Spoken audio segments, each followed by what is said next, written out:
ஏர்பிடிக்கும் ஆள சோத்தில் நாம கைய வைக்க சேத்தில் வெப்பாங்கால சாக்கடைக்குள் போய் சுத்தம் செய்யும் பேரு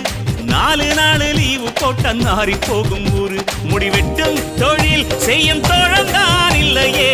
நமக்கெல்லாம் ஏது அழகு நதி நீரில் நின்று துணி தோய்ப்பவன் இல்லையே வெளுக்குமா உடை அழுக்கு எந்த தொழில் செய்தால் என்ன செய்யும் தொழில் தெய்வம் என்று வட்டுக்கோட்டை பாட்டில் சொன்னானே